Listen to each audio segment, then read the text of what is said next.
When I finished up at Sunday school this morning, I was coming down to get ready for service, and one of those little guys who will remain nameless to protect the guilty came up to me and said, "Pastor, I want to make sure that we get your address and everything else like that, because I want to make sure and keep up with you, because when I get older and get a job, I want to make sure and send you some money."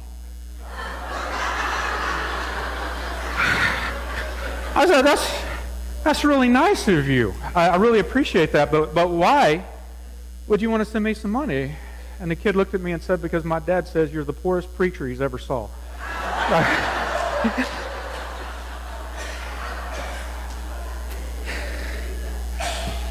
That's a joke, by the way. That didn't really happen, but I thought I'd start it off with a bit of levity, because it's important, I think, to laugh and to think about the good times and the good things that have gone on. And as you can imagine, my head has probably been swirling this past week of everything that has happened in the past 14 years. And what do I say today? You know, how can I bring something to encapsulate 14 years of ministry and things that have happened? And I could probably spend all day telling stories. And I won't spend all day, but I do want to share a few. It's because, like, right after I first got here, you know, kind of to take me around and show me the community, Otto Reichert, who was one of the mail carriers, picked me up in his car, drove me around Cat Springs, showed me where everybody lived. We made a couple of stops and everything else and got back. And they asked me, "So how was your drive with Otto?" And I said, "Well, I learned that I truly am a person of prayer."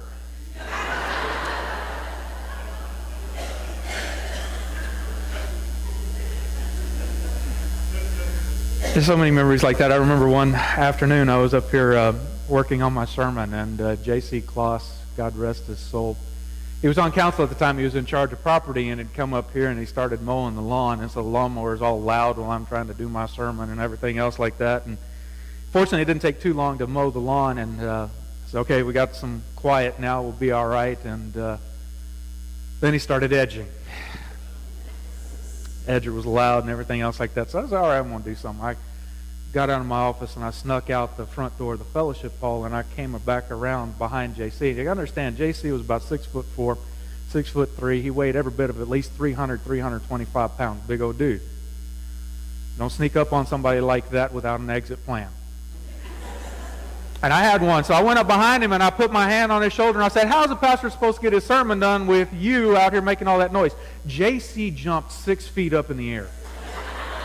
That's quite an accomplishment for a guy that big. And I mean, I'm stepping back, because I took about 6 steps back, because, you know, big guy like that, if the arm swing, you're in trouble. But, you know, he come down and he goes, "Pastor, you know, you give a guy a heart attack doing stuff like that." And I said, "Well, let me try to make it up to you." So I went over to the house, got a couple of ice cold Dr. Peppers. We went and sat at that stone picnic table out there. We talked for maybe 45 minutes or an hour, just letting the afternoon go by, drinking Dr. Pepper, congregation member and his pastor, just talking about things. I got to stay on JC for just a minute too, because JC was probably the only person I know who was attracted to copperheads. I think he got bit 3 or 4 times when I was pastor, and so after like the last time he got bit, I went up to him before church and I said, "JC," and JC wore Crocs all the time, by the way. I mean, that was his preferred deal, Crocs and socks and everything else. So I went up to him and I said, "JC," I said, "you know, I got bit by a snake all these times, so I figured I'd try to help you out." So I went around the congregation to take up a collection to buy you a pair of boots. I said, "I have to apologize to you. All I was able to get was $1.87 and some fuzz from somebody's pocket." And we laughed. Oh my God, we laughed. Oh, stories like that.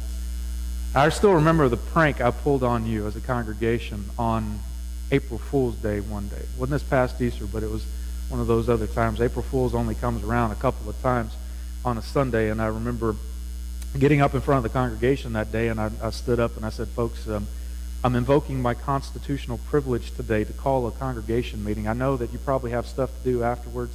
I know y'all probably have made plans going out to eat and everything else like that. And I mean, I hate to put a damper on that, but I really, really, really need you to stay for this meeting. It's a really, really important meeting for a really, really important topic. Today we need to discuss the fact that today is April Fool's Day." And everybody laughed, and I'm walking back, and Dennis Mark was sitting back there, and he looked at me, and he says, Pastor, people have gotten fired for less than that.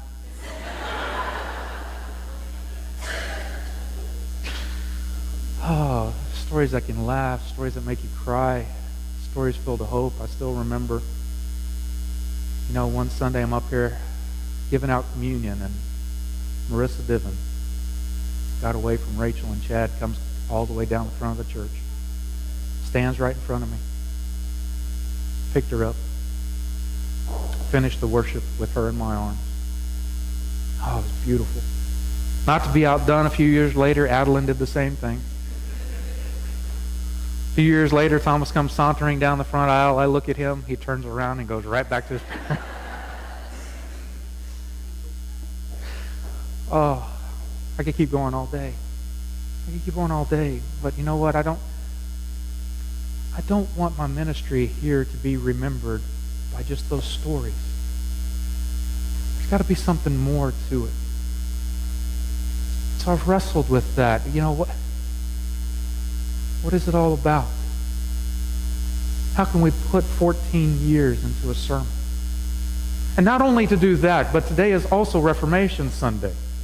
I mean, it's an important day in the life of the church, particularly the Lutheran Church, where we remember how Martin Luther nailed the 95 Theses to the door of the church in Wittenberg, Germany, to bring the church back to the reality that Christianity is not necessarily first and foremost about what we do, but it is most important to focus on what God has done through Jesus Christ. We call that grace, and Luther brought us back to grace. And I don't want to shortchange that in my last sermon with you. Because grace, God's love in Jesus Christ, is so central to who we are. And I thought about that, and I thought about what about the future? Not only for me, but for this church, for you as my people. I love you. I love this church. You saw my tears earlier. You'll probably see some more. I wish and hope the best for you. And so I wonder if there's anything that I could say, any little piece that I could offer of advice or wisdom or anything that would help this congregation into the future. And all of that is swirling around. And then there's that selfish part of me too. That selfish part that wants to be remembered.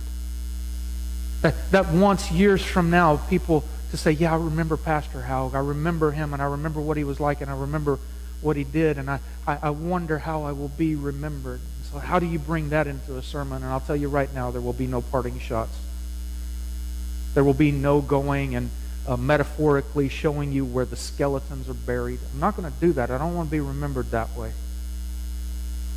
I know how I want to be remembered. And I think that brings together the past, the present, and the future. How I want to be remembered and what I think this day is about. As we finish our time together as a congregation and as pastors. As we understand that today is Reformation. As we look into the future. 4 words. 4 little words. It's all about Jesus.